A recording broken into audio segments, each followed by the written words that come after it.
Olá, bom dia a todos. Bom dia, Rio Grande do Sul, 11 horas e 35 minutos. Hoje é segunda-feira, dia 21 de dezembro. Veja agora comigo os destaques de hoje. Quem são os gaúchos apontados pela polícia como sequestradores de uma criança catarinense? Ao vivo, a delegada responsável pelo caso fala sobre a motivação do crime que comoveu o estado vizinho.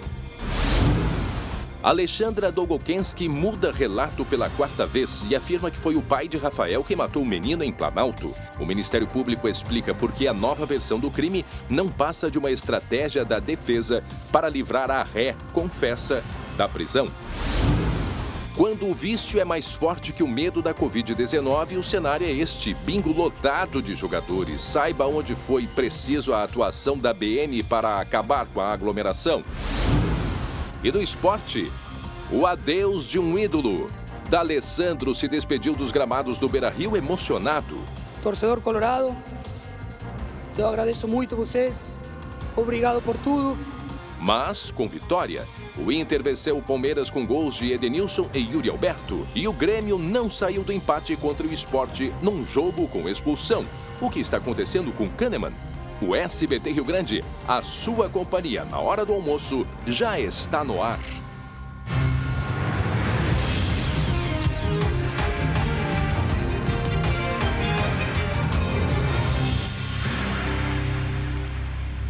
Muito bem, 11 horas e 38 minutos agora. Nós vamos conversar ao vivo com a colega Gabriela Lerina sobre uma grande apreensão que teve no Vale dos Sinos no final da noite de ontem, nesta madrugada, porque a polícia encontrou um depósito usado por criminosos que planejavam assaltar bancos aqui no estado. E o que tinha dentro desse depósito? Gabi Lerina, bom dia.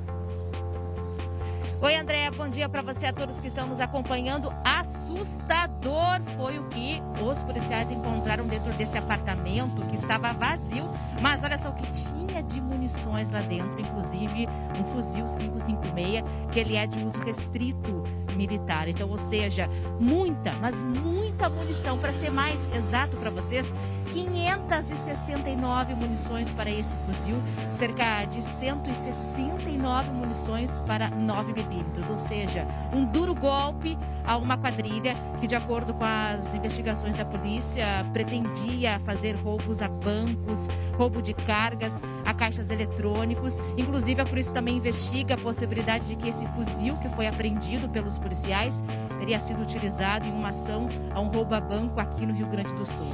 Então, todas as informações daqui a pouco eu vou trazer ao vivo com o delegado Mário Souza, que é o coordenador aqui da 2ª Delegacia Regional de Polícia em Canoas, na região metropolitana. Mas chamou muito a atenção dos policiais, foi, olha, um golpe a essa quadrilha que atua no Vale dos Sinos. André, essa apreensão ocorreu nesse apartamento, um paiol, né, onde estavam escondidos aí, armazenados essas enormes aí, essa grande quantidade de munições e também de armas muito potentes. Chamou muita atenção dos policiais isso, André. Ah, verdade. E outra coisa que os policiais acreditam, esse é apenas um dos vários depósitos que mantém as quadrilhas, porque justamente se deposita tudo num só local e a polícia expor esse local vai, né, liquidar com toda essa possibilidade de continuar o crime. Então, eles têm diversos depósitos e esse, pelo que a polícia supõe, seja um desses depósitos. E agora a polícia começa a investigar também as ligações, porque nós sabemos muito bem que quando chega o final do ano, e o Glauco está aqui junto comigo e sempre acompanha isso, não é mesmo, Glauco?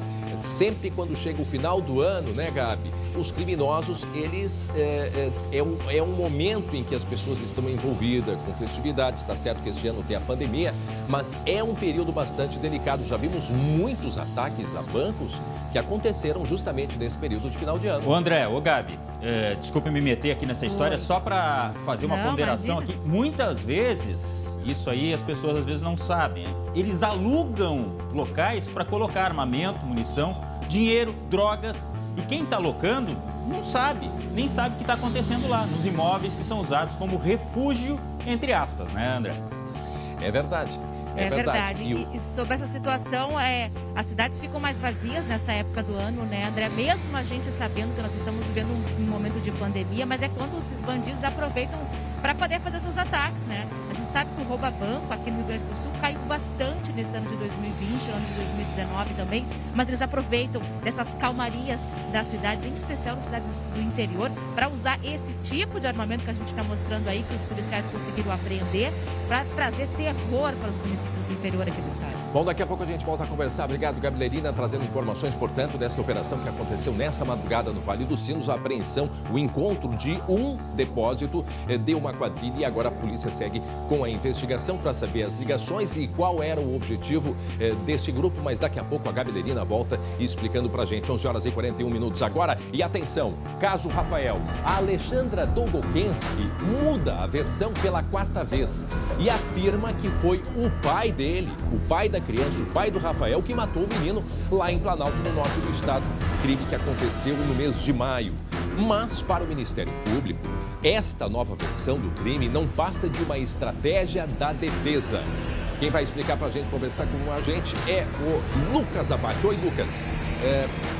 Mais uma versão, ou seja, mais uma versão que a gente vem acompanhando, e nós estamos desde o início, desde lá do mês de maio, acompanhando as diversas versões da Alexandra, e agora surge mais esta versão no último depoimento dela, né, Lucas?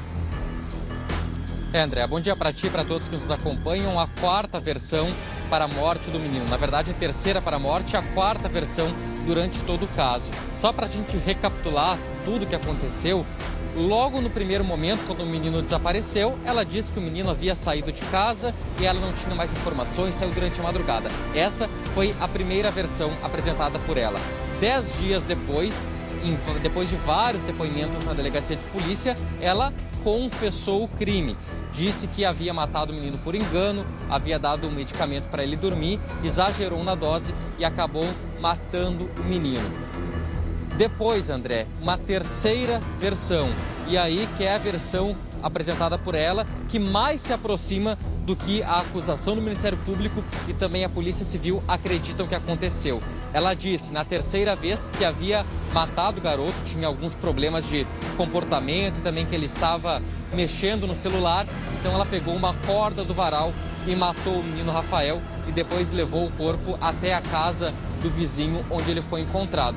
E agora, essa quarta versão, negando pela primeira vez a autoria do crime, e não só negando, como apresentando uma situação em que o Rodrigo, pai do Rafael, que mora em Bento Gonçalves, na Serra Gaúcha, havia ido até a cidade de Planalto na noite do crime e teria tentado colocar o menino para dentro de um carro. Usou uma corda, inclusive, como o menino resistiu, ele acabou matando o Rafael. Essa, a gente reforça, é a versão que foi apresentada pela Alexandra e que, segundo o Ministério Público, não tem sentido, que não condiz com as provas que foram levantadas, até porque a investigação já comprovou que o Rodrigo nem estava na cidade de Planalto no dia do crime. Essa é a questão, Lucas Glauco. A polícia tem provas, né? Fez todas as diligências aí necessárias na época. Enfim, né, fazendo o cerco de todas as possibilidades e de fato foi comprovado que ele não saiu de Bento Gonçalves, né? Ele não teria saído, não tinha saído de Bento Gonçalves, até porque a distância de Bento Gonçalves até Planalto é uma distância considerável, são aí pelo menos 300 quilômetros de distância, quer dizer, não era uma viagem rápida que pudesse ir e voltar, isso também foi considerado dentro dessas possibilidades. O que me chamou a atenção nos depoimentos que foram feitos na semana passada, prestados semana passada, vocês lembram que a gente tinha a informação de que quem ligou para o pai do menino, né, para o Rodrigo em Bento Gonçalves, teria sido o Delair, que era o namorado da Alexandra, correto? E aí depois, eu lembro que na semana passada, quem disse ter ligado para o pai do Rafael foi o irmão dele, né? O Anderson. O Anderson. E isso surgiu na semana passada, quando já houve aí uma certa... o próprio Ministério Público, acompanhando, já disse que tinha diferentes versões, diferentes depoimentos, tanto é que essa dúvida foi colocada quando o próprio irmão da Alexandra, eu acho que é o Alberto, também foi prestar depoimento a respeito do barulho dos carros, né, que teriam ouvido ou não o barulho do carro. Eu lembro que já teve, então, na semana passada, nos depoimentos, essas dúvidas e contradições apresentadas pelo próprio Ministério Público. E depois de todos, ela foi ouvida novamente, foi por videoconferência, né? Ela não esteve até em Planalto, foi ouvida de dentro da prisão e apresentando agora esta versão aí de que o pai do Rafael teria matado então o menino. Uma figura de linguagem, André, Lucas, sabe aquele quebra-cabeça de 500 peças?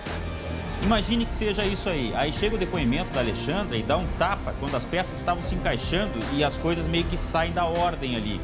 Só que a investigação leva em conta aspectos técnicos, além dos depoimentos, logicamente, e o aspecto técnico aponta, por exemplo, que o pai estava em Bento Gonçalves. Tem a questão do IGP, né? Todos os exames que foram feitos em relação ao corpo, ao local do crime, enfim. Então, agora, de acordo com essa investigação, a gente vai ver se esse quebra-cabeças, mesmo com o tapa da Alexandra, vai voltar a se encaixar de novo. Agora, é preciso ouvir, né? Mais uma versão, a polícia tem que ouvir, a justiça, perdão, tem que confrontar, o inquérito está concluído, mas é preciso confrontar todas as alegações para chegar, né, a um consenso ou mínimo de possibilidade de erro, né? Para quem está chegando agora, 11 horas e 47 minutos, estamos falando sobre o caso do menino Rafael, menino que foi morto na cidade de Planalto no mês de maio. E depois da primeira versão, da segunda versão, da terceira versão, agora chega a quarta versão, portanto, da mãe, né, do menino, a Alexandra, que numa das versões disse que ela que matou a criança. E agora, na semana passada, segundo o que eu li, Lucas e Glauco, ela disse que ela não teria condições físicas de pegar a criança, como ela mostrou naquela reprodução simulada, e levar o menino para dentro da caixa na casa ao lado. Então, agora, quer dizer, aquela simulação, em tese, foi uma simulação, pelo relato da Alexandra, que não foi verdadeira. Ela não fez ali o que teria feito na noite, né, do crime. E certamente isso vai ser levado em consideração também, Lucas.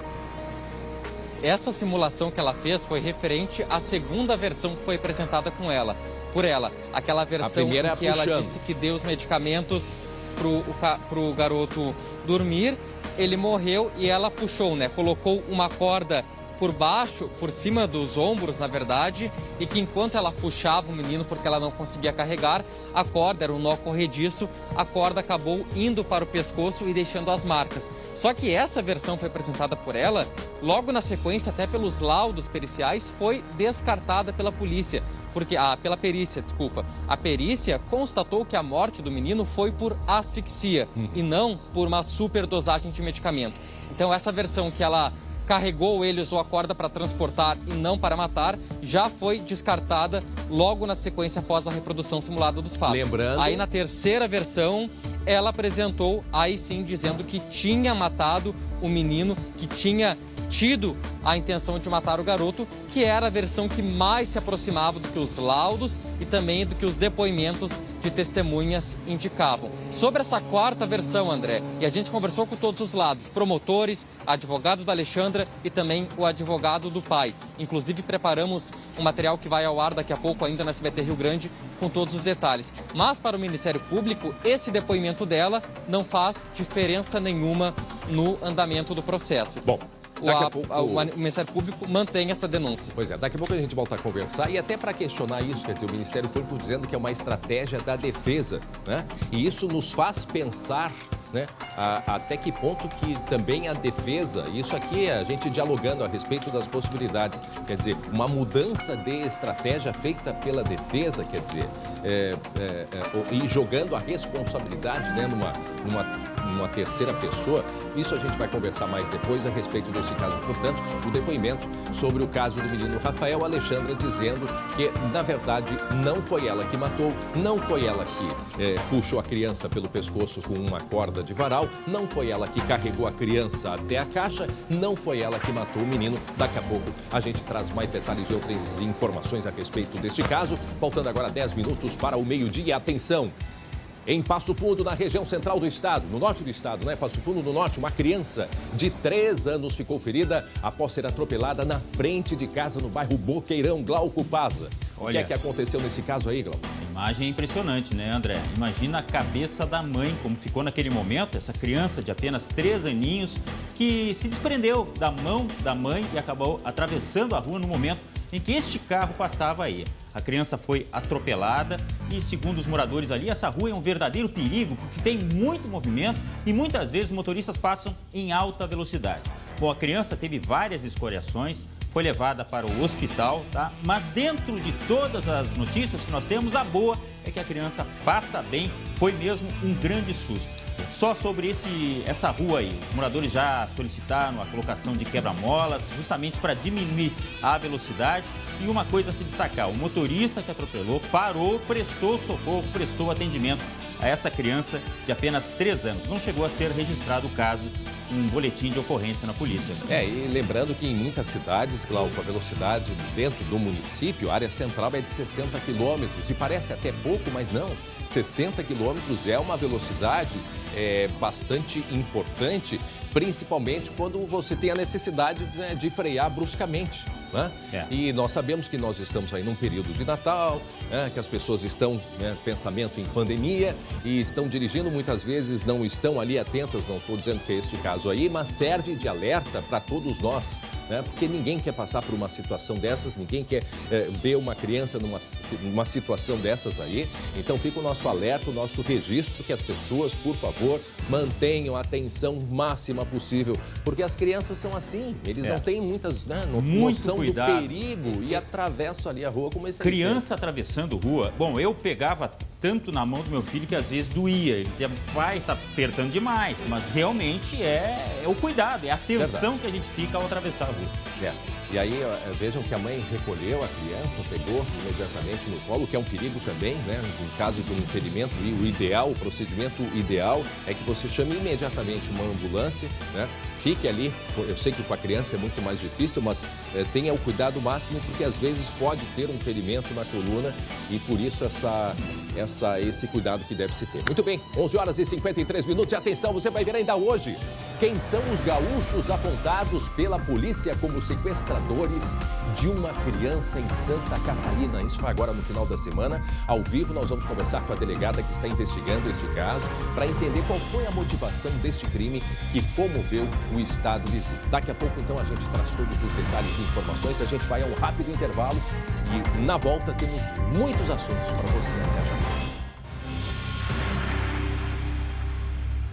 Muito bem, já estamos de volta com o SBT Rio Grande, agora faltando 2 minutos para o meio-dia. E atenção, vejam as imagens de câmeras de segurança que mostram um assalto a um supermercado em Palmeira das Missões, Noroeste Gaúcho. O crime aconteceu enquanto que os funcionários fechavam ali os caixas no local. O Glauco tem informações, né, desse ataque aí, Glauco.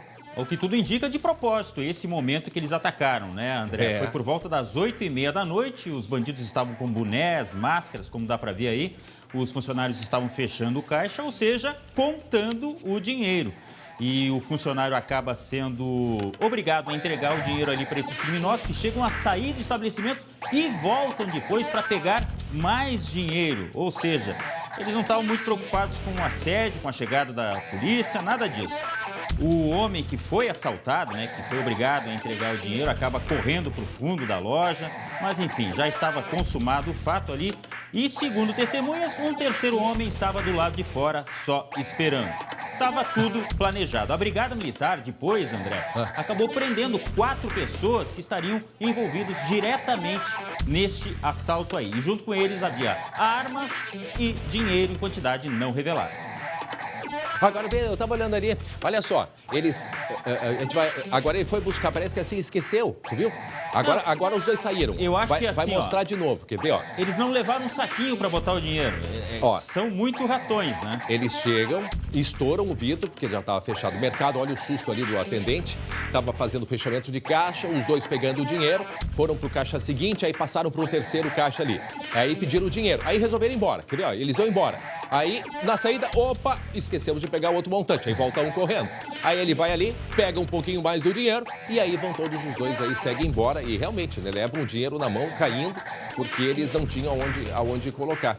E desses dois aí, ó, eles estouram o vidro, né? Alguém pode ter dito, mas foram fazer um fechamento com o mercado aberto. Não, estava fechado, tanto é que eles estouraram o vidro para conseguir entrar. Repetindo, isso aconteceu em Palmeira das Missões, quer dizer, criminalidade espalhada por todo o estado, Glauco. 8h30 da noite. E claro, agora ainda, imagina, né, a situação do comerciante, né? É um dia de trabalho inteiro que foi ir embora, junto com os ladrões. Muito bem, repetindo, isso aconteceu na cidade de Palmeira das Missões, 12:01. E atenção, teve uma descoberta da polícia de um depósito da criminalidade. Isso aconteceu no Vale dos Sinos nessa madrugada e a Gabrielina traz pra gente os detalhes, né, do que isto representa, né? Isto é muito importante porque uma boa parte das armas, munições que abastecem os criminosos foi aí encontrada pela polícia neste depósito que era um apartamento, né, Gabi? Exatamente, os detalhes vamos saber a partir de agora com o delegado Mário Souza, que já está aqui comigo. E olha só, detalhe, viu, André? Temos apreensão, as armas estão aqui. Vou mostrar para vocês ao vivo agora, daqui, ó. Tudo bem? Boa tarde, primeiro delegado. Tudo bem? Boa tarde a todos. Aqui nós temos um fuzil. Nossa. Vou segurar aqui no seu... Tá bom. Fuzil 556, né? Uma arma bastante potente, uma arma geralmente utilizada para ações de muita força, né? Da criminalidade, uma arma nova, né? E também uma grande quantidade de munição. Foram centenas de munições de calibre 556 apreendidos, né? Nessa ação da delegacia Draco de Canoas, aqui na nossa regional de Canoas. Foram 9 carregadores de fuzil, de carregadores inclusive de calibres variados, carregadores diferentes. E muita munição 556, como podem ver ali, além de um kit Rony, né, que é esse, vou mostrar esse kit aqui, que é um acessório de armamento que compõe, por exemplo, uma pistola que pode ser adaptada aqui e vira uma espécie de submetralhadora, e muita munição de calibre 556. Essa munição é uma munição cara e muito utilizada. Uma munição dessas fura facilmente um veículo.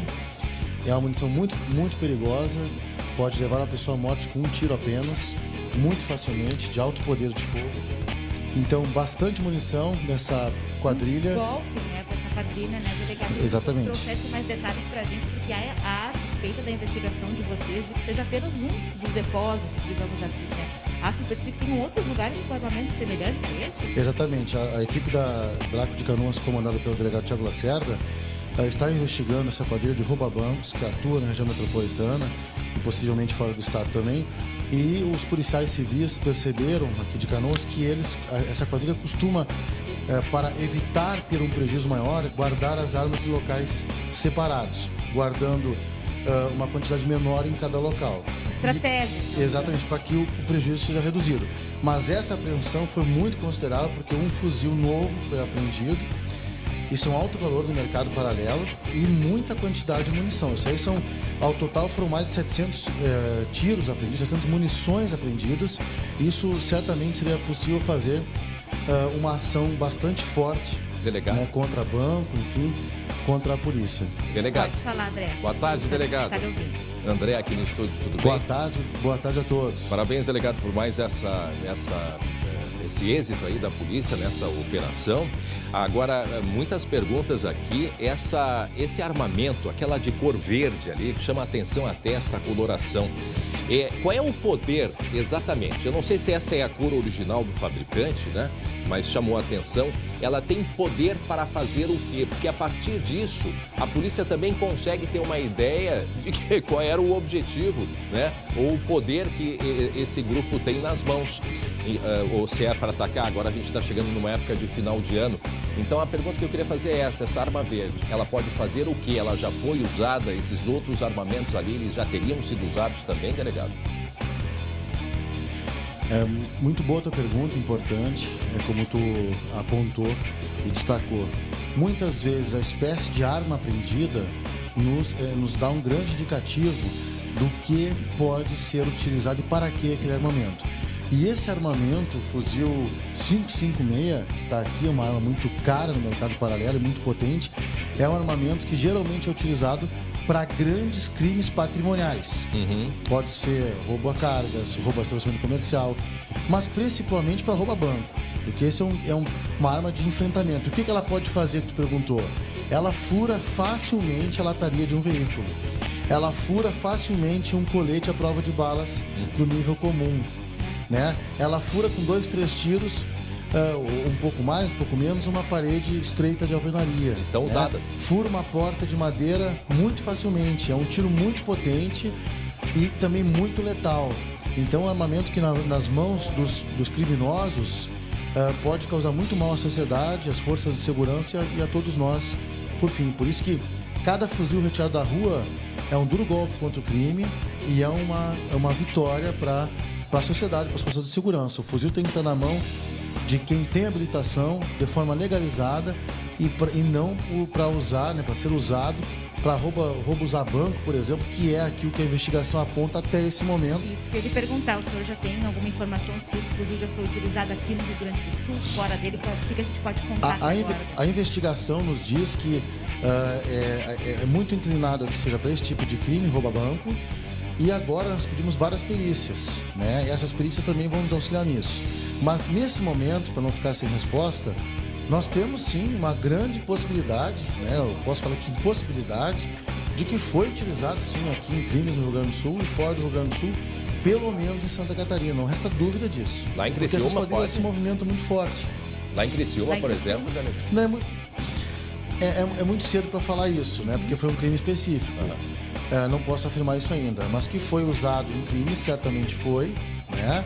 E agora a gente vai aguardar o andar da investigação para esclarecer. Mas, também comentando isso que tu falou, pode ter sido utilizado sim, obviamente, em Criciúma, né? É muito cedo para dizer isso, mas é importante dizer que as armas lá utilizadas também certamente tinham armas dessa espécie, fuzil. Delegado? Né? Então é um armamento muito importante, muito perigoso. É Glauco agora, né, Glauco? Isso, delegado, bom dia, ou boa tarde agora, né? Reforçando, muito obrigado pelo reconhecimento do trabalho do SBT. Estivemos hoje pela manhã lá na Delegacia Regional, pelo trabalho, né, da imprensa em relação às operações, que a gente aqui saúda, como esse aí. E eu queria lhe perguntar o seguinte, dá para dizer assim, essas localidades que são verdadeiros paióis, né? Isso aí tem o conhecimento dos proprietários? O dono do apartamento, por exemplo, seria conivente com isso ou não? Muito obrigado, Glauco. Obrigado pela pergunta. Boa tarde para ti também. E a ti e toda a equipe, vocês são merecedores do nosso reconhecimento. Trabalho técnico que vocês realizam, imparcial e muito competente, e que quando tem algo, né, em relação às nossas forças de segurança, nossa sociedade, vocês reconhecem, a mídia faz o seu trabalho, que é dar informação. Por isso que a gente reconhece o trabalho de vocês técnicos, toda a equipe do SBT. Bom, realmente, o proprietário do imóvel, que foi um apartamento no bairro Canudos, na cidade de Novo Hamburgo, no Vale dos Sinos, certamente teria que ter informações sobre isso. É bastante difícil a gente achar que ele não sabia. Nós estamos com essa pessoa para ser ouvida pela Polícia Civil, mas é uma situação que certamente ela poderá ser responsabilizada. O que nós estamos agora esperando é o andamento dessas diligências, são diligências complexas. Óbvio que o nosso foco não é o dono do imóvel em si, mas ele é cúmplice disso, ele pode ser cúmplice disso, né? O foco é a quadrilha, mas certamente o dono do imóvel era um imóvel que estava aparentemente vazio, servido de depósito. Essa pessoa, no mínimo, sabia do que tinha lá dentro. São armas grandes que chamam a atenção, não passam despercebidas por uma casa. Delegado, alguém foi preso? Não. Nesse momento, nessa primeira etapa que nós estamos fazendo, o objetivo era retirar o armamento deles. Eu não poderia autorizar o prolongamento por tanto tempo de uma diligência, por mais de uma semana, por exemplo, e isso na mão dos criminosos. Tem que tirar logo. Pressa para isso. Quando nós temos a informação de armamentos como fuzil, por exemplo, a nossa determinação é que imediatamente a polícia atue. Eu não poderia deixar isso aqui por um preciosismo de esperar talvez o melhor momento para prender um criminoso junto ou algo assim, e esse armamento ser utilizado contra um policial militar, contra um policial civil ou contra a sociedade, né, em geral. Então, quando tem fuzil, a nossa ordem é imediatamente agir para retirar a arma de circulação. E a investigação agora segue com tranquilidade. Outras etapas nós teremos para identificar, e os quadrilheiros certamente serão presos. E importante aquilo que tu falou em relação às espécies de depósitos. Eles costumam agora colocar em vários depósitos diferentes para tentar diminuir o prejuízo. Delegado. Mas mesmo assim o prejuízo hoje foi bastante grande para eles. Delegado Mário Souza, estamos conversando com o delegado Mário Souza, ele que está à frente, né, desta apreensão, uma grande apreensão hoje, importante apreensão. de um dos depósitos da criminalidade. Para quem está chegando agora, 12:10, nós estamos justamente falando disso. Este depósito que era dentro de um apartamento que na região, no bairro de Canudos, ali no Vale dos Sinos. Agora, uma pergunta que também nos chega, o colega Lucas Abate pergunta para o senhor, por que a criminalidade agora, o tráfico, estaria entrando nesse tipo de ataque, por exemplo, assaltos a bancos? Qual seria o objetivo, delegado? E para a gente finalizar, que o senhor falasse um pouco desse momento de final de ano, que sempre é um momento de maior atenção no que se refere a ataques feitos pelos criminosos, né? Obrigado pela pergunta, agradeço ao Lucas. Na realidade, não é que nós temos aqui um caso de traficantes indo por rouba-bancos, não é isso. Facções. Nós temos uma quadrilha de rouba-banco sendo investigada. Né? E essa quadrilha de rouba-banco, há uma suspeita que ela tenha ligação, direta ou indireta, com uma facção aí sim de narcotraficantes. Mas o que ocorre, né? Por isso que foi importante a pergunta do Lucas. Na realidade, muitas vezes, os narcotraficantes costumam ter, vamos dizer, equipes que possam atuar no roubo para capitalizar o narcotráfico. Por isso que isso pode acontecer às vezes. Mas o que nós temos hoje é uma investigação contra roubo a bancos, mas que nós sabemos, e podemos já revelar isso, que existe uma possibilidade muito forte de ligação com uma facção. Em relação ao que o André falou, importante também, a final de ano, sim, a chegada do fim de ano, o nosso alerta já está ligado, temos feito uma sequência grande de operações, vocês têm acompanhado aqui na Metropolitana, aproximadamente 2 operações ou 3 por semana da nossa regional, em todas as frentes, mas a frente patrimonial é muito importante. Por isso que foi tão importante retirar dessa arma na beira do Natal, na beira ali da data de Ano Novo, onde circula muito dinheiro, tá, né? Certo. E as pessoas estão voltando aos poucos a circular, então por isso a importância de retirar esse elemento de circulação e continuamos atentos. Uma última pergunta posso fazer, André, bem rapidinho? 30 segundos? Pode fazer. Tá, delegado, eu queria saber se esse apartamento, esse depósito onde foi encontrado essas armas, era um apartamento residencial comum, daqueles residenciais que a gente já viu que são dominados pelo tráfico, qual é a característica desse apartamento? Não, esse apartamento não era nos condomínios que muitas vezes existe um domínio, um pseudo-domínio do tráfico. Esse era um apartamento num prédio comum, né, acima de qualquer suspeita e muito discreto. Muito bem. Era um prédio normal, pessoas normais, e lá esse apartamento havia esse depósito. Tá Obrigada, certo. delegado. Eu que agradeço. Delegado Mário Você, Souza. André. Delegado Mário Souza, delegado regional do Canoas, obrigado. Obrigado, Gabrielina. Daqui a pouco a gente volta a conversar, agora 12:03. Atenção, gente, atenção para este caso aqui. Um caso que chocou o sul do Brasil durante o final de semana. Um casal aqui do estado, um casal gaúcho, foi preso por sequestrar uma menina de apenas 4 anos de dentro da casa dos pais. Ela foi resgatada na madrugada de domingo, 2 dias após o sumiço. Por isso, nós vamos agora conversar ao vivo com a delegada Eliane Chaves. Ela é responsável por este caso. Delegado, muito obrigado por ter aceito conversar com a gente. Delegada, a senhora me escuta bem? Boa tarde. Sim, estou ouvindo bem. Boa tarde. Delegada, antes de mais nada, parabéns pela atuação da polícia, que agiu de maneira muito rápida e conseguiu, né, como diz a própria menininha, com 4 anos de idade, são os heróis dela agora, a polícia, pelo que fizeram por ela de terem resgatado daquele ambiente tenebroso que ela foi encontrado. Agora, a pergunta que nós fazemos, delegada, qual é a motivação deste crime? Havia uma série de possibilidades. Qual que a polícia tem na sua principal linha? Como eu já tinha falado antes, inicialmente a nossa preocupação imediata e urgente era conseguir resgatar a criança sem a criança com vida. Passada essa fase, né, que nós conseguimos trazer a criança de volta, agora nós estamos aprofundando as investigações.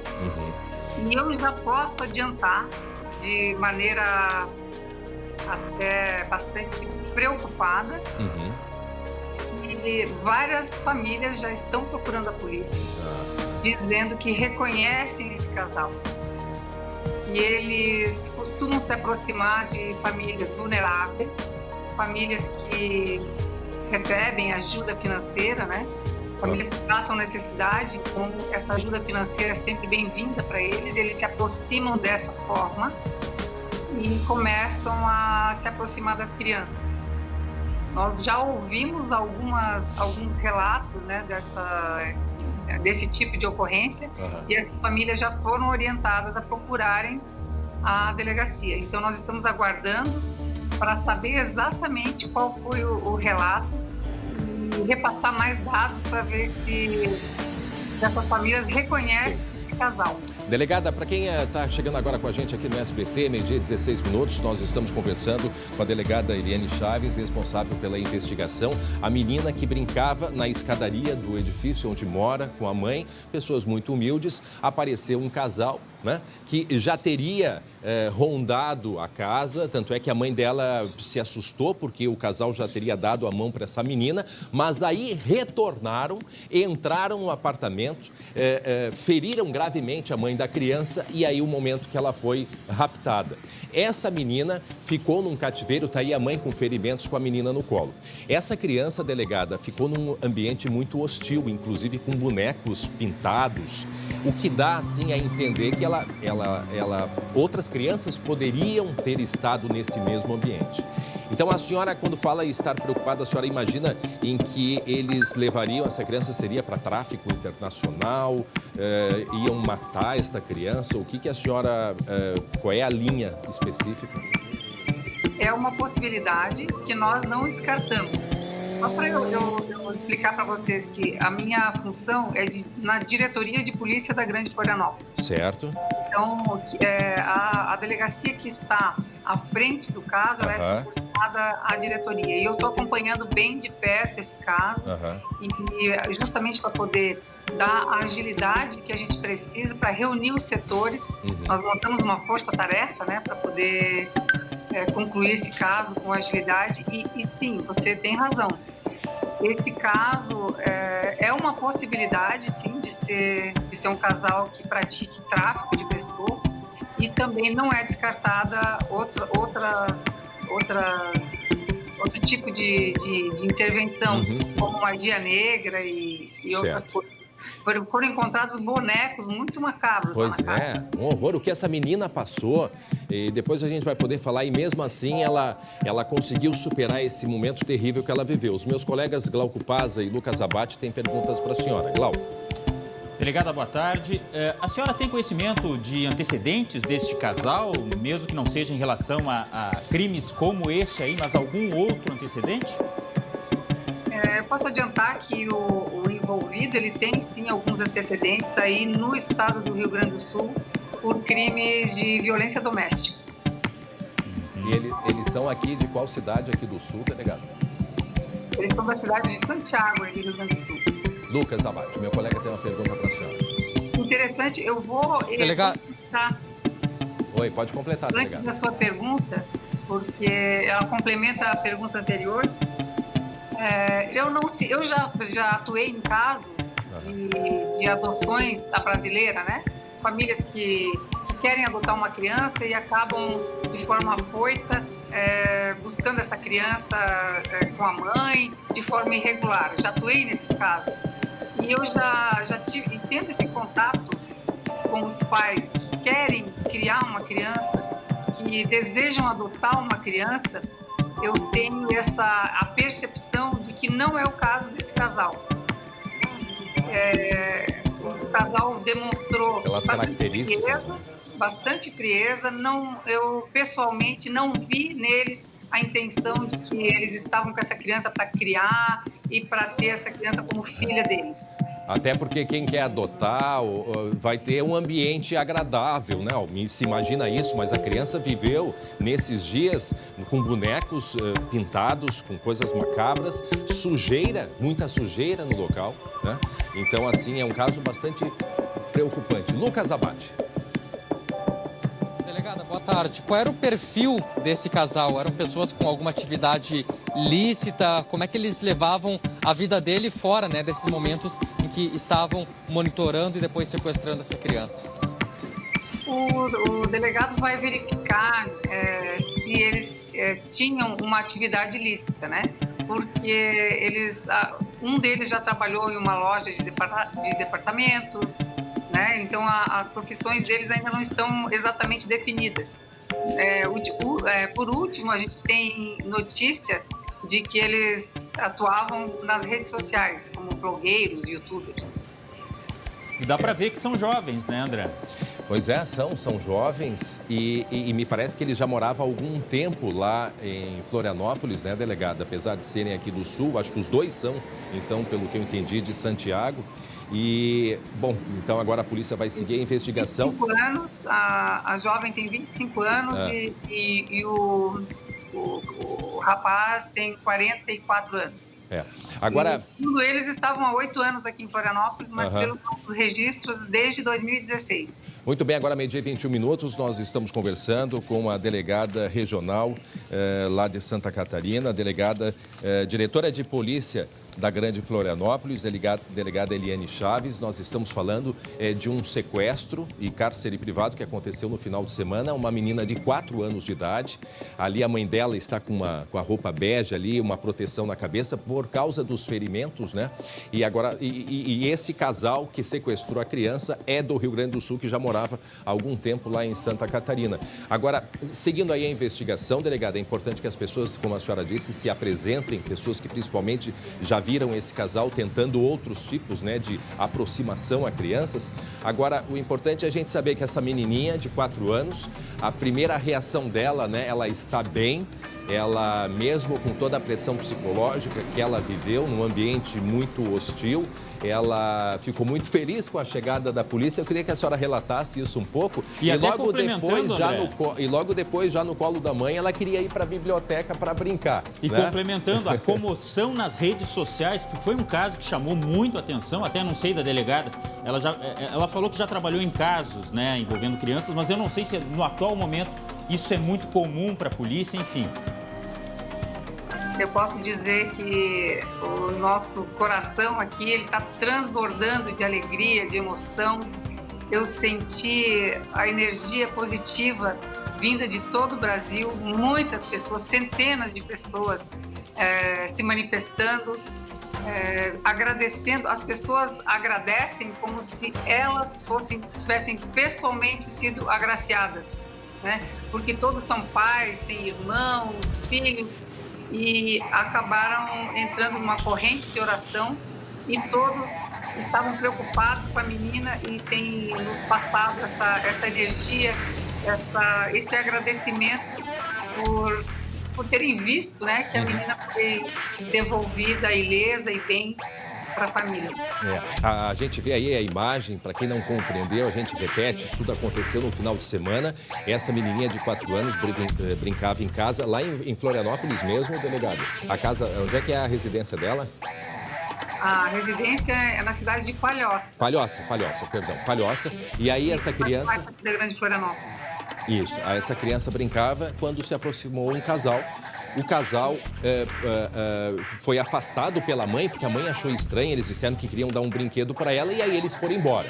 No dia seguinte, que aí foi na sexta-feira, esse casal bateu a porta, entrou e machucou essa senhora. Ela não sabe com o que exatamente, mas ela ficou gravemente ferida e caiu desmaiada no chão. E para se defender, ela recebeu muitos cortes também, porque tinham instrumentos, né, pontiagudos, e por isso ela está ali ferida.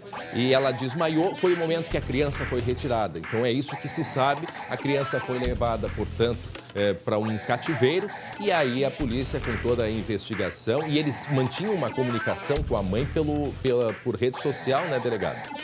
Sim, nós estamos verificando e confirmando essa circunstância dessa segunda ida do casal ali na residência da família. Tá certo. No primeiro dia foi visto na rua esse casal, tanto é que a mãe conseguiu fazer um retrato falado, que ficou muito parecido realmente com as imagens do casal, né? E nessa segunda oportunidade eles estiveram então na porta, bateram a porta e, segundo a mãe, já teriam atacado no momento em que ela atendeu a porta. E foram muito violentos. Muito bem, delegada, eu agradeço muito a senhora Eliane Chaves, diretora de Polícia da Grande Florianópolis. Mais uma vez, muito obrigado, parabéns pelo trabalho e nós vamos acompanhar porque ele é de interesse não só de Santa Catarina, interesse nosso também. Que bom que essa criança está bem, mas é importante, é um casal que tem uma atuação e é isso que a polícia está investigando e nós seguimos acompanhando. Delegada, mais uma vez, delegada Eliane Chaves, muito obrigado, uma boa tarde para a senhora. Lucas. Oi, pode falar. Você me permite dar um presente para vocês e para todos os ouvintes? Claro que sim. Eu vou colocar um áudio. Foi o áudio que a nossa força-tarefa, que estava em acompanhamento das diligências, ouviu na madrugada de domingo. Tá. Vou colocar para que vocês ouçam esse áudio e sintam a emoção que nós sentimos na hora. Vamos acompanhar. Pessoal, localizamos a menina. Localizamos uma menina aqui no norte da ilha. Isso aí é para realmente a maior recompensa, né, André? Isso é para tirar a voz de qualquer apresentador nesse momento, né? Não tem como a gente não se emocionar. E essa criança está bem, imagina ela, logo em seguida, se sentindo já em casa novamente, já queria ir para a biblioteca, né? Já queria ir para a biblioteca, que bom. Eu quero que a senhora repita, se a senhora puder repetir para a gente, e nos diga antes, esse é um dos policiais no momento em que chegou até o cativeiro e que encontrou a criança, é isso? Exatamente, nós estávamos acompanhando e aguardando o resultado, né, da entrada na casa. Tá. E esse que nos fala, ao fundo vocês escutam outros policiais verbalizando, e esse que nos dá a notícia que todos estávamos esperando é o delegado Fábio, que é o que está presidindo as investigações e que concluiu o flagrante, inclusive... Já posso passar para vocês aqui que o auto de prisão em flagrante foi homologado pela Justiça e a prisão em flagrante foi convertida em prisão preventiva. Então, eles permanecem presos até que a gente consiga concluir as investigações com tranquilidade. E o cativeiro foi estourado que horário isso, delegado? Foi na madrugada de domingo, entre 3 e 4 horas da manhã. Imagina só o que viveu, essa menina. Então a gente vai escutar o momento que eles entram na residência. Por favor. Pessoal, localizamos a menina. Localizamos a menina aqui no norte da ilha. Olha aí. É um presente de Natal e tanto para a mãe, né? Para a família, né, André? Nossa, para todos, né? E a repercussão nas redes sociais foi muito grande, a mobilização foi muito grande também, porque estavam todos muito aflitos, né? Muito assustados, muito preocupados, que é um tipo de crime que ele não é um crime que... Poxa, uma criança de 4 anos, sabe? Longe da mãe, a mãe explicando ali a situação, ficou gravemente ferida e a polícia foi muito ágil em todo esse processo. Então, mais uma vez, delegada, parabéns. A minha colega Gabi Lerina tem uma pergunta para a senhora, né, Gabi? Ai, não consigo nem falar, né, André? Delegada, boa tarde para a senhora. Delegada, eu tenho uma filha da mesma idade praticamente da menina. Fiquei muito comovida com toda essa história, ouvindo esse áudio, vendo as imagens do encontro em que ela desce da viatura com os policiais, vestidinha com a roupa da polícia, né? Então, é muito emocionante, assim. Eu estava fazendo uma outra entrevista agora aqui dentro da delegacia sobre um outro assunto aqui na região metropolitana, delegada. E eu não acompanhei desde o início o que a senhora contou. Eu queria que a senhora contasse novamente para quem está chegando agora também, delegada, qual foi o motivo, se existe uma ligação desse casal para ter sequestrado essa criança, essa maldade que não tem nem o que dizer, né, delegada, por favor. Então, Gabi, eles realmente, a versão deles é que eles costumavam ajudar essa família já. Eles já repassavam ajuda financeira para essa família. A mãe nega, disse que seria a primeira vez que ela receberia ajuda financeira e que ela não conhecia. Uma pessoa fez contato com ela e disse que iria repassar, que queria levar as cestas básicas, porque sabia da dificuldade financeira. E então essa pessoa bateu a porta e no momento que bateu a porta ela foi atacada, né? E o que nós vemos, o que eu falei é que esse casal, ele não me passa de forma alguma a impressão de que eles estavam com aquela criança para ajudar e para criar a criança. Eles me repassaram muita frieza. Como eu falei pro seu colega Lucas, né? Eu já tive casos, já atuei em casos em que, de adoções à brasileira, e adoções irregulares, né? em que os pais, eles queriam adotar uma criança e acabaram fazendo de forma irregular. É totalmente diferente. Muito bem. E a gente vai continuar acompanhando a delegada mais uma vez, delegada Eliane Chaves, diretora de polícia da Grande Florianópolis. Muito obrigado mais uma vez e mantemos aí contato para acompanhar este caso, porque preocupa muito. Logo a polícia descartou, Glauco, que fosse pedido de resgate, porque é uma família com muita dificuldade financeira. Então, exatamente por isso a polícia, portanto, preocupada aí com quais os objetivos e se já há outros casos, né, de outras crianças que viveram ou que, enfim, o que pode ter acontecido, se magia ou se tráfico de drogas, de internacional de crianças, se tem relação com tráfico, enfim, isso vai ter tudo analisado a partir de agora. Muito bem, mudando de assunto, 12h31. Atenção, a Brigada Militar flagra um bingo lotado em Alvorada, aqui na região metropolitana. O que dizer de uma situação dessas, meu amigo Glauco Paza? Dizer o seguinte, meu Deus do céu, esse local aí fica na rua Icaraí, no bairro Sumará, em Alvorada.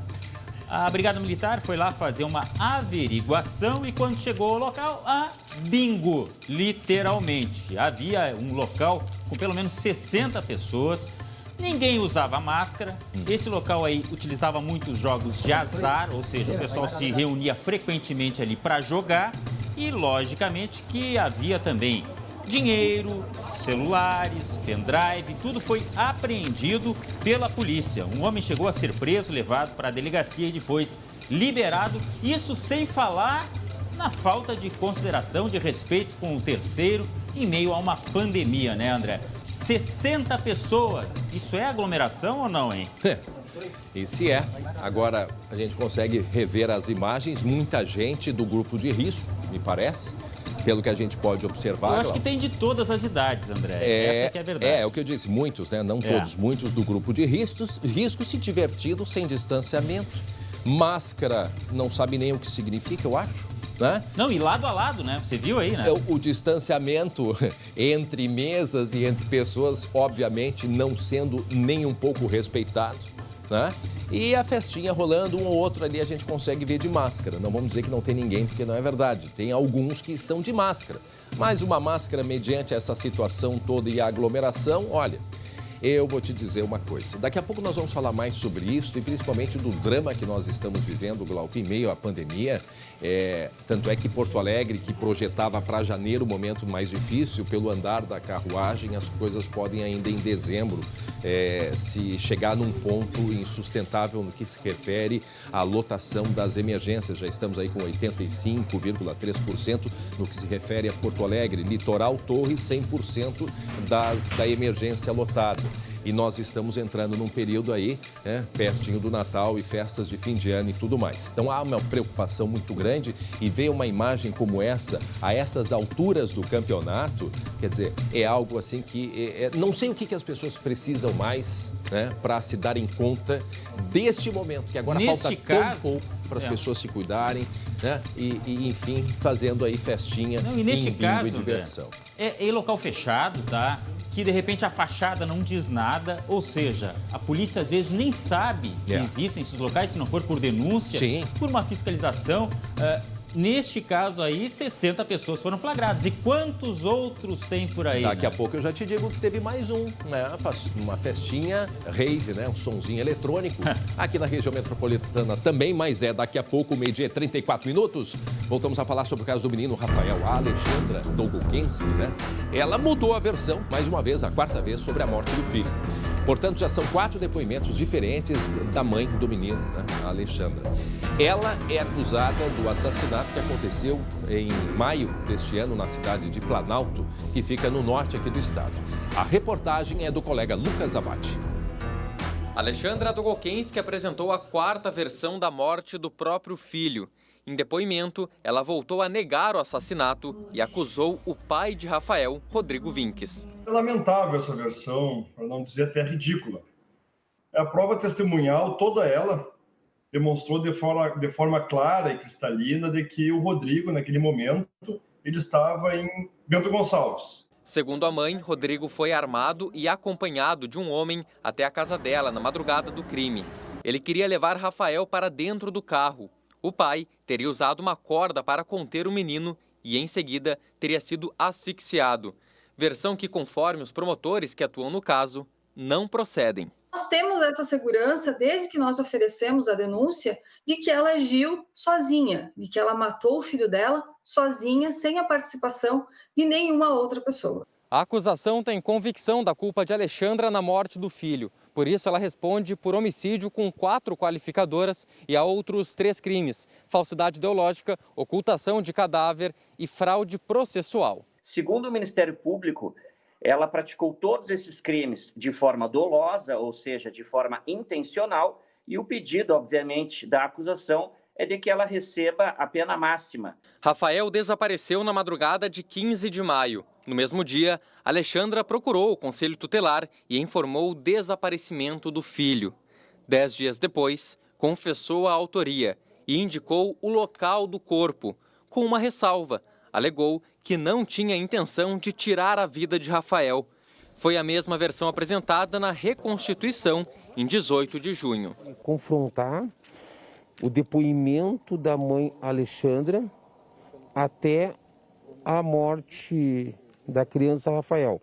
Em menos de 10 dias, no Palácio da Polícia, Alexandra admitiu que usou uma corda de varal para matar o filho, porque ele não queria desligar o celular. Que remédio a senhora deu, dona Alexandra? Quantos comprimidos a senhora deu? Depois da confissão, o advogado Jean Severo chegou a abandonar a defesa, ao dizer que a ré foi forçada pela polícia a confessar o caso. Mas voltou atrás e, no mês seguinte, voltou a defendê-la. Eu acabei olhando o caderno antes de mandar para o Anderson e depois de 30 dias, quando eu tive a oportunidade de falar com ela novamente, que eu a questionei e ela confirmou essa situação e, a partir daí, disse o que tinha realmente acontecido, que quem havia matado o menino Rafael havia sido o pai. O processo corre na Vara de Planalto e deve ser levado ao Tribunal do Júri, onde Alexandra terá a sentença definida pela população. Bom, esse é um depoimento que já foi dito pelas autoridades que ele praticamente não tem validade nenhuma, né, Lucas? André, segundo o Ministério Público, não altera em nada o andamento do processo. Inclusive, os promotores e os próprios advogados da família do Rodrigo estão bastante animados com o andamento do processo. Já está numa fase bastante avançada e se tem uma expectativa que ainda no primeiro semestre de 2021 já se tem uma sentença determinando que a Alexandra seja julgada pelo Tribunal do Júri. O Tribunal do Júri, para quem não conhece lembrar, é aquela situação que teve o julgamento do Bernardo, do menino Bernardo, em que a população, 7 jurados da população, definem se a pessoa tem culpa ou não. E o Ministério Público pede a pena máxima para Alexandra, que no caso da legislação brasileira é de 30 anos de prisão. Pois é, e aí a gente vê a quarta versão, Lucas. A quarta versão que ela apresenta, a primeira versão era de que a criança teria tomado remédio, muito agitada, ela deu remédio, aí puxou ele, imagina a situação, né? Acabou puxando ele com uma corda no pescoço porque não tinha força para pegar, quer dizer. A primeira pergunta que a gente fazia, mas uma mãe na hora dessa pega a criança e leva correndo para um hospital, ainda mais que o hospital lá em Planalto é 2, 3 quadras da casa deles. Mas aí ela não sabia o que fazer, arrastou pelo pescoço, puxando uma corda. A segunda versão, ela teria então pego a criança no colo e levada até dentro da caixa.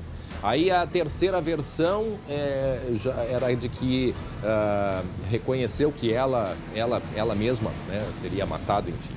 E que levou, tanto é que na reprodução simulada foi carregando a criança no colo. Aí agora a quarta versão dizendo que não foi, ela não fez absolutamente nada e que não teria nem força para pegar a criança como ela pegou e levou para dentro da caixa. Quer dizer, são 4 versões e o próprio Ministério Público, portanto, dizendo que esta quarta versão não tem validade. Nós seguimos acompanhando, obviamente, esse terrível caso da morte do querido menino Rafael.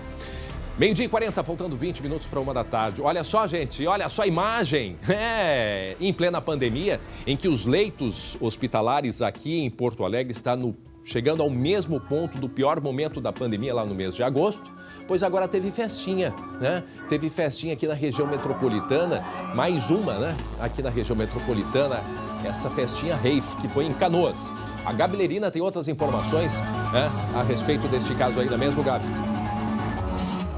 Isso mesmo, André. A gente está ouvindo o som aí, né, desse DJ. Olha só, essa festa, a Brigada Militar foi chamada para coibir essa aglomeração que ocorreu entre Canoas, onde eu estou, na região metropolitana, entre Canoas e Nova Santa Rita. Foi entre os dias 19 e 20 de dezembro. Detalhe importante, olha a quantidade de pessoas que estavam aí participando, dançando ao som desta música eletrônica. Todo mundo sem máscara, eu não vi ninguém utilizando máscara. Esse evento aí, André, foi divulgado inclusive nas redes sociais. Tinha uma line-up. O que é uma line-up? Atrações. Eu contei 19 atrações que estavam previstas para entre 10 da noite até as 4 da tarde do outro dia. Porque é rave, né? Rave é assim, começa num dia e termina no outro. Então imagina só, a brigada foi lá, conseguiu dispersar essa aglomeração, ninguém foi preso. Mas eu fico me perguntando o seguinte, será que ninguém tem a condição de parar e dizer assim, ô gente, peraí, não pode. Não, e assim, a gente está em bandeira vermelha. Pelo amor de Deus, nenhuma dessas pessoas aí, os sites, os portais dizem que tinham pelo menos 300 pessoas aglomeradas aí nesse evento. Mas nenhuma pessoa para chamar atenção, ninguém, isso me assusta. E a questão da própria responsabilidade, o próprio cuidado consigo e com os outros. Quer dizer, a gente vive uma pandemia onde o momento é de coletividade, se preocupar com o outro. Para que se preocupar com o outro? Tá aí, começa pelo cartaz da divulgação, todo mundo junto, né? Já aglomerado aí na divulgação. Aí coloca ali a imagem, por favor, da programação de hora em hora. 19 programações, às 22, às 23, à meia-noite, 1 da tarde, às 2, 3, às 4. Esses dias eu ouvi algo sobre exatamente esse tipo de comportamento. Essas pessoas que querem ir a festas, elas assinarem um documento abrindo mão de usar um leito hospitalar. Mas a questão não é nem só essa, porque aí o cidadão assina, vai para casa, transmite para a mãe, para o pai, para a avó, que vão precisar de leito, vão ficar ruim da saúde. Quer dizer, a preocupação ela tem que ser com todos, ela é coletiva e nós não estamos brincando, não. A Lu Coman acabou de me mostrar aqui a situação gravíssima que nós estamos aqui em Porto Alegre, né? 90% a taxa, aumentaram os leitos sim, aí o percentual abaixa um pouquinho, porque às vezes a gente olha, tá ali 80%, 90% e esse número ele cai, não é porque tem menos gente internada, é porque eles estão aumentando o número de leitos, entendeu? E aí a festinha fica rolando com programação, com divulgação pelas redes sociais, desrespeito, isso não poderia ficar assim, isso tem que ser penalizado. Tinha que ter penalização para atitudes no momento em que nós estamos vivendo, Glauco. Pois é, chega uma hora que eu já penso se o poder público, né, Gabi? Eu não sei se o poder público daqui a pouco não vai ter que tomar uma atitude mais drástica. Eu sou contra a cobrança de multa por qualquer motivo, mas enfim, de forma educativa, eu não sei se não vai ser a solução. O fato é o seguinte, com redes sociais, eles ainda publicam isso. Tem lá a programação, rede social e desafiando-me para... Eu já fui jovem, faz tempo, mas eu lembro. Eu gostava de desafiar também, mas não é o momento, pessoal. Mas só que é o seguinte, né? Mas aí... não tinha pandemia, né? Não tinha pandemia, né? Claro que não. E um detalhe, aí nessa festinha animadinha de rave e tudo mais, que o pessoal sua e fala alto e grita, enlouquece aquela coisa, para o vírus, a festa é o máximo. Agora, não é só o jovem, a gente mostrou o bingo, um monte de coroa por ali se divertindo também. Então nós temos, sim, e é só sair nas ruas, a gente vê. Eu vi no final de semana uns 25 jovens, eu acho que era a turma do colégio, saindo de uma pizzaria. A minha dúvida é saber como é que eles estavam lá dentro, porque aí o dono da pizzaria tem que também botar ordem. Saiu o grupo assim, se divertindo, caminhando pela rua como se não tivesse amanhã, né? E aí depois também outra família, 2 famílias se encontraram, eram umas 14, 15 pessoas, beijos e abraços e saudades. E aí os números estão como estão. E são os primeiros a ficarem irritados, bravos, quando houver uma atitude mais drástica de não poder sair pra rua. Poxa vida, não posso sair pra rua? Como assim? Enquanto isso, Gabi e Glauco, Enquanto o pessoal rola aí na festinha, se divertindo, enquanto que o bingo funciona, enquanto que a gurizada vai para a pizzaria, né? Enquanto tudo isso está acontecendo, a realidade de dentro dos hospitais é outra. Lá é lotação de pessoas, mas não numa festinha. Lotação de pessoas ao ponto já de estarem disputando espaço nos hospitais que estão se esgotando. E nós chegamos ao final, né? Aí de um ano completamente atípico. Já estamos aí com 10 meses de uma pandemia sem precedentes e que exigiu de cada um de nós cuidado extremo. Afinal, cuidar da gente significou cuidar do próximo, o que essas pessoas que a gente mostrou ali nas festinhas não estão fazendo, né? E olha, os profissionais de saúde que o digam o esforço que eles estão passando neste momento. Olhem aí.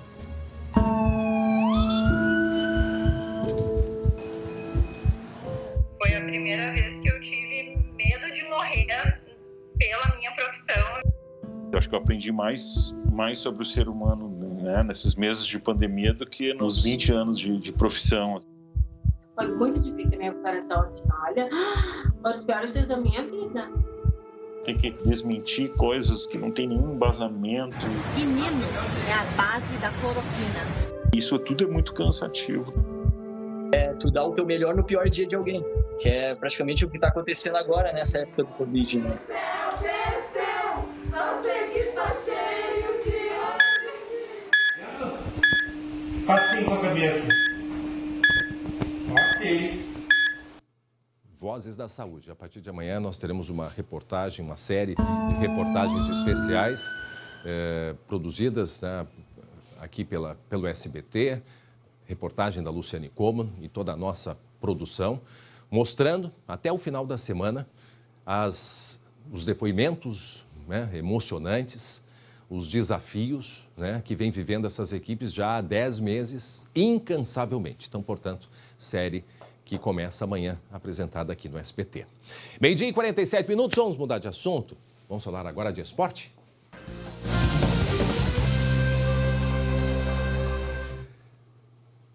Para Biscoitos Zezé, carinho que vem de família. Meus irmãos Glauco Paza e Jeremias Werneck, porque terminou a era da Alessandro no Beira-Rio e foi depois de uma vitória importante aí em cima do Palmeiras, não é verdade, meus irmãos? Oi, GG, tudo bem? Boa tarde. Uma vitória, olha, que caiu muito bem pro Internacional, né, GG? Mas olha só, vamos já engatar segunda, terceira, quarta, quinta, vamos ao Arquibancada Grenal, porque o Marcinho acompanhou a despedida do Dali. E eu acho que foi de cortar o coração, será? Veja aí. Saudade desse caminho aqui, ó. E olhar lá, o beira lá. E aí, torcedor colorado, chegou a hora. Infelizmente, chegou o dia. Último jogo do D'Alessandro com a camisa do Esporte Clube Internacional, pessoal. Tá aí no aquecimento lá. Dali, tô até nervoso, tá tremendo a câmera.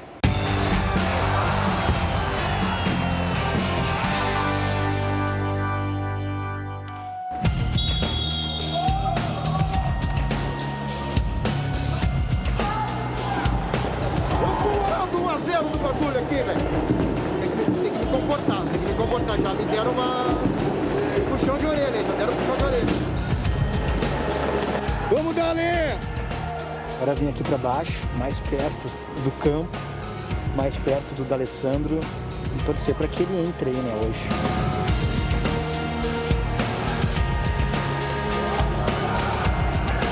Gurizada, na boa, estamos no lucro.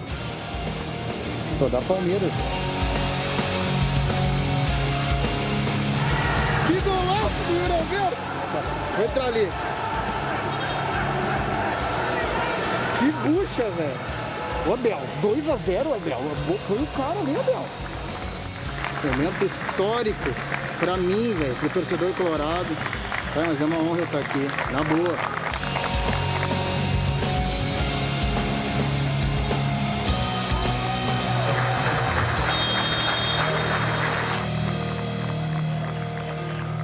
Valeu então, rapaziada. Bela vitória do Internacional contra o Palmeiras, 2-0, último jogo do Dali com a camisa do Internacional. Muito obrigado, D'Alessandro. Na boa, irmão. Muito obrigado mesmo.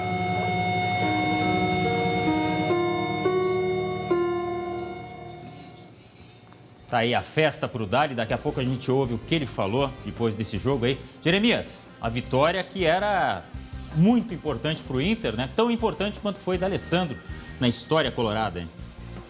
Glauco, André, todo mundo que tá com a gente. Eu vou dizer uma coisa, eu não esperava que o Inter fosse vencer o Palmeiras por 2-0, tá? E o Inter sofreu, o Marcinho falou na arquibancada aí, que só dava Palmeiras, mas assim... Contra o Galo, lá atrás, lembra disso, Glauco? Eu sei que a tua memória não é muito boa pela tua idade, mas... Galo, o Inter sofreu também, era o Cudê, e todo mundo elogiou e bateu palma, lembra disso? Lembro. Claro, não é tão ruim assim.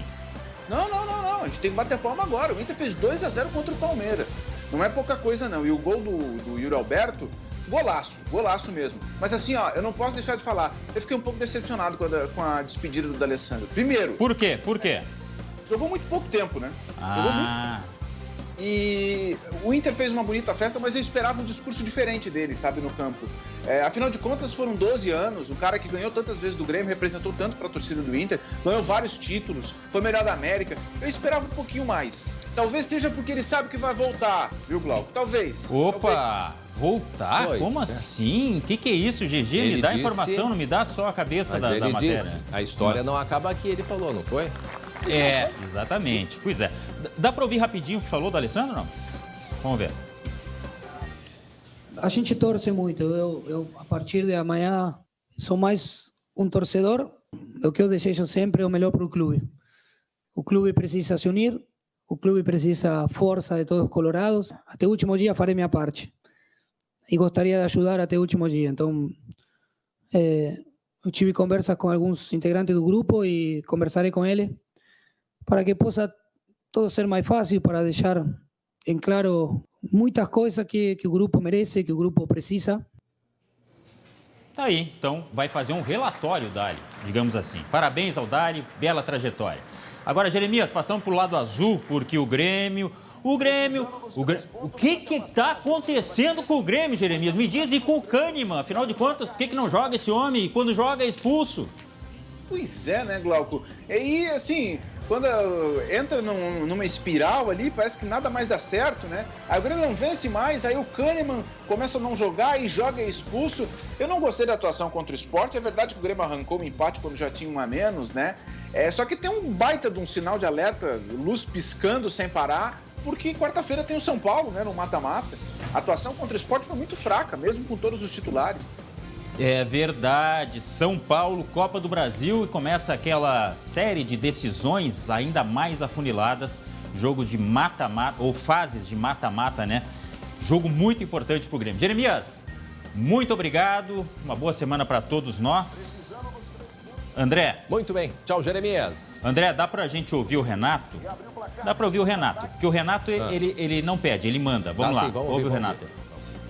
Se o treinador não põe A, B ou C para jogar, ele sabe o que ele está fazendo. Eu não vou chegar aqui na frente das câmeras e falar por que o Kahneman saiu no intervalo do jogo contra o primeiro jogo do Santos, por que o Kahneman não jogou o segundo jogo. Eu não vou falar porque as pessoas gostam de pular sempre na frente, de atirar antes, depois de perguntar se é culpado ou não. Então tem informações que eu não vou expor ninguém, nenhum dos meus jogadores na frente das câmeras, na rádio, televisão, não vou expor. O mais importante de tudo é o que eu falo com os jogadores aqui dentro. Olha, rapaz... Vocês da imprensa. Vocês da imprensa, vocês aí. Eu não sei o que está acontecendo com o Kahneman, sinceramente. O Renato não quer falar. Vamos ver se a gente descobre nos próximos dias, com a ajuda do GG. Tá bom, André Har?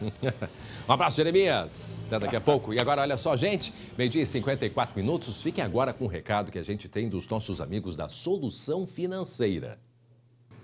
Olá, pessoal! Chegou a hora boa, a hora da economia. E a Solução Financeira é a maior e melhor assessoria de negociação bancária do Brasil e pode te ajudar. Está sofrendo com as parcelas altas do carro? Comprou um carro, mas está pagando por 2? A Solução Financeira garante um desconto de até 70% em contrato. Quer dizer que o serviço é garantido. Você só precisa pegar esse carnê que está te incomodando, com as parcelas em atraso, e manda uma foto para a gente. O número é o 51 98324 8904. 51 98324 8904. Análise de graça para os 30 primeiros, hein? Mas só para os 30 primeiros que mandarem mensagem. Você vai economizar até 70% e ficar com o carro na garagem. Se o banco está ameaçando por conta das parcelas em atraso, está achando que está pagando caro por 2 veículos e o banco ainda fica ameaçando que vão pegar o carro de volta, a Solução Financeira está aqui para te ajudar. Você vai ficar com o teu carro na garagem. Economiza até 70% com a Solução Financeira, a maior e melhor assessoria de negociação bancária do Brasil. Muito bem, meio-dia e 55 minutos, 24 graus é a temperatura, já diz uma música, vem chegando o verão. Mas eu não vou cantar, não. Vamos falar do tempo agora.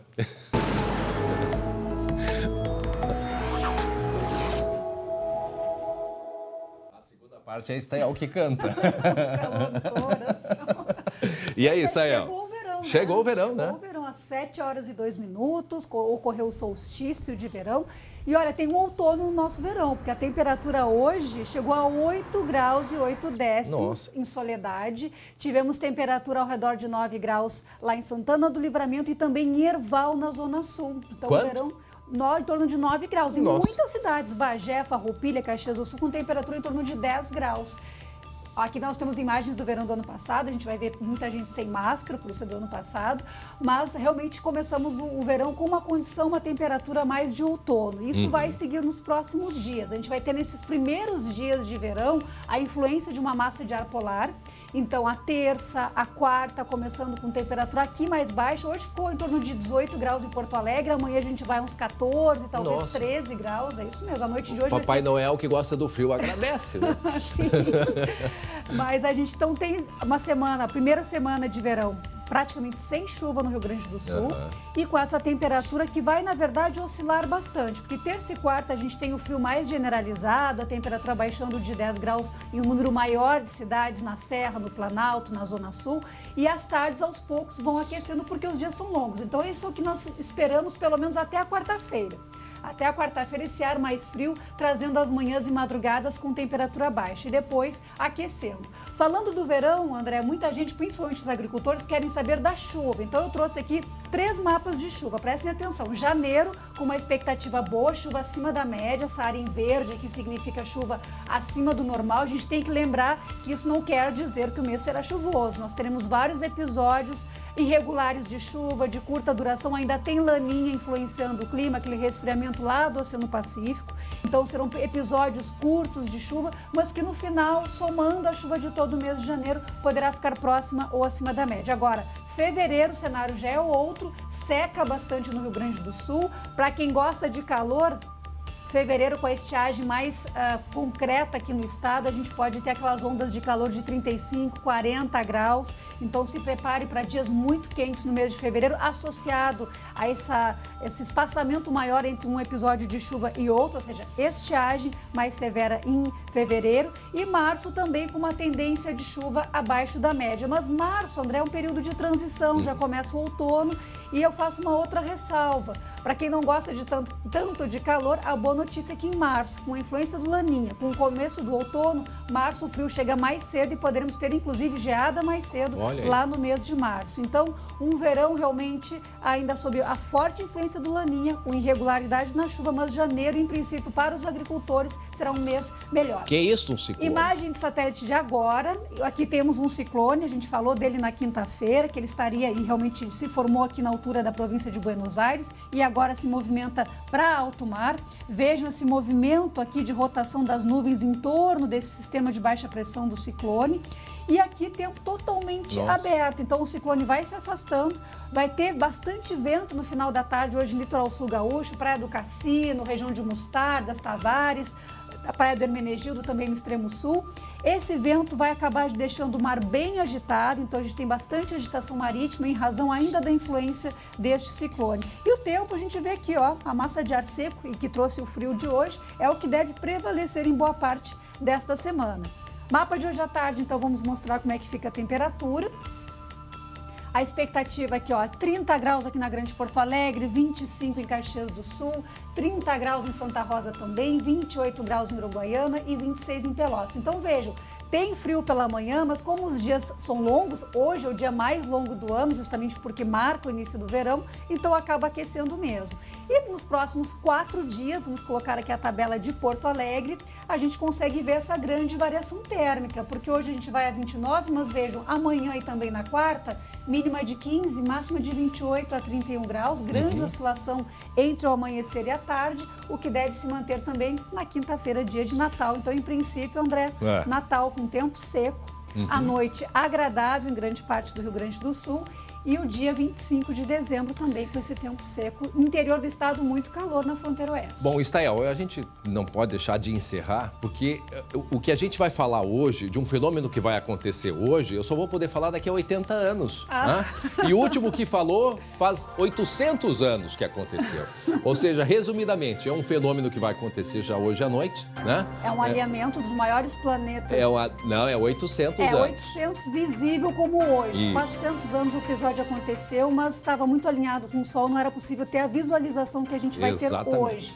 Então hoje, quando tiver o pôr do Sol, o planeta Júpiter e Saturno vão estar alinhados e vai ter uma grande luz no céu, que por isso que se chama Estrela de Belém, porque acontece justamente no dia de solstício de verão, na semana do Natal. E o alinhamento desse planeta aqui não chega a ser raro, acontece a cada 20 anos, mas nessa configuração, nessa conjunção e provocando essa luz forte que a gente vai conseguir ver hoje no céu, há realmente há 800 anos que tinha acontecido a última vez. E aí a gente vai enxergar, na verdade, são os dois planetas, eles vão estar muito próximos, bem pertinhos, né? 700 milhões de quilômetros um do outro, bem pertinho. Mas a olho nu, assim, a gente vai ver 2 pontos, assim, né? Então, esse é o 2020, na verdade. Isso. A partir das 6h30 da tarde, então, você observa para onde o Sol se põe e vai ser possível visualizar, porque aqui no Rio Grande do Sul o tempo vai estar seco, uma noite linda, estrelada, e vai ser possível ver o fenômeno. Então, tipo, 10 horas da noite, no oeste, cerca aí de 45 graus, a gente tem a visão, né, dos dois planetas juntos, né? Mais ou menos assim. A partir do pôr do Sol vai ser possível. E quem não puder, daqui a 80 anos vai poder ver de novo.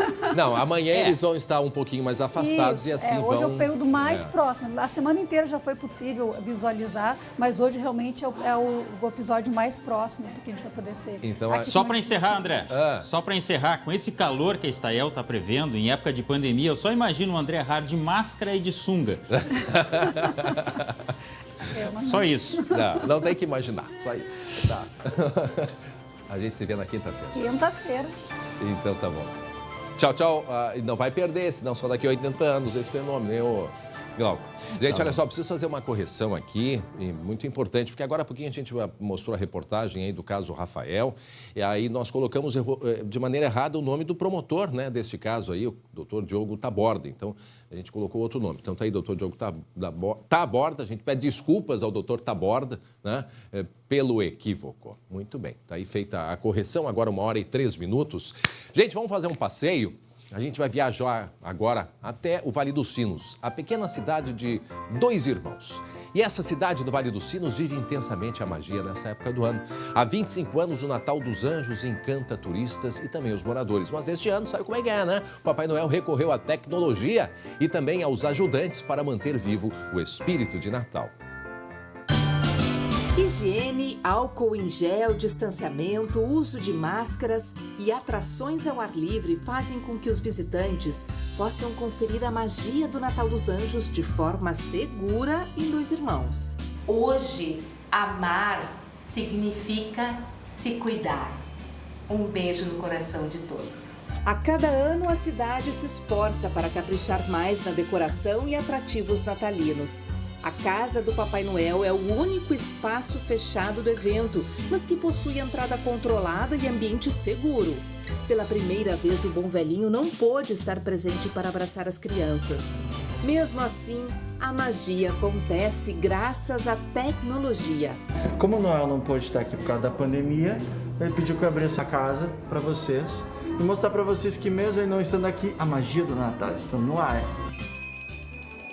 Espero que vocês se comportem. Quem se comportar vai receber seus presentes em sua casa. Passeio de trenzinho é uma das sensações do Natal dos Anjos aqui de Dois Irmãos. Uma atração divertida para adultos e crianças. Quem aí está gostando do passeio? Seja no trenzinho ou mesmo de carro, os visitantes podem conferir cada pedacinho decorado da cidade. Tá muito linda a cidade, tá emocionante. Meu filho adorou o passeio de trenzinho. Gostou? Sim, muito! Muito! Adoro o Natal, gosto muito de presente e gosto do Papai Noel. No vilarejo de Natal, a emoção se completa. Este local a céu aberto faz qualquer adulto virar criança. Aliada a cada detalhe está a hospitalidade e gentileza deste povo. Escolhi Dois Irmãos como minha morada para sempre, né? Nesta terra encantada, a fé e a esperança se renovam. É o poder do espírito de Natal. Feliz Natal!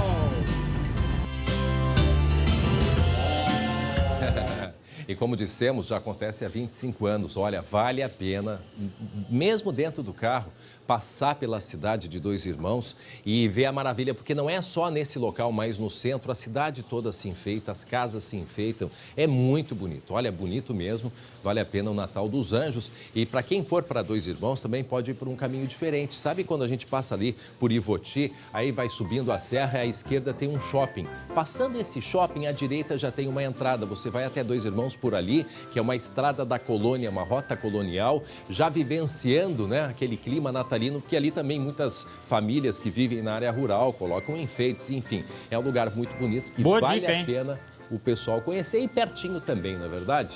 É pertinho. Muito bem, 1h06, antes da gente encerrar, a gente tem duas homenagens para fazer aos nossos colegas aniversariantes.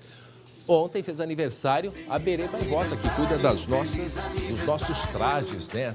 Vai, organiza, gravata, faz as combinações, deixa tudo organizado na segunda, na quarta, na quinta e na sexta. Tá aí a Berê. Olha aí. Um beijo muito grande, um abraço muito Beijo, grande. Berê. Muitos e muitos anos de vida.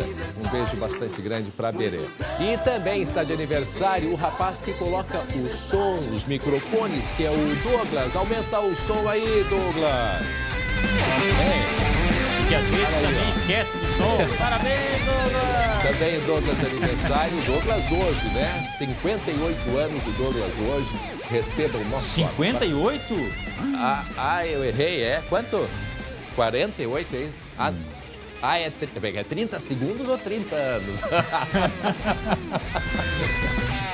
37 anos. Esse já não ferve na primeira, né? Não. 37 anos. Um abraço a vocês, parabéns pelo trabalho que sempre tem aqui com a gente. Parabéns. Aí ele ali, ó, ele ali no cantinho. Um abraço grande para os nossos aniversariantes. 19h20, segunda edição, com o Chemali, e a gente volta amanhã às 11h40. Um beijo grande a todos, até amanhã.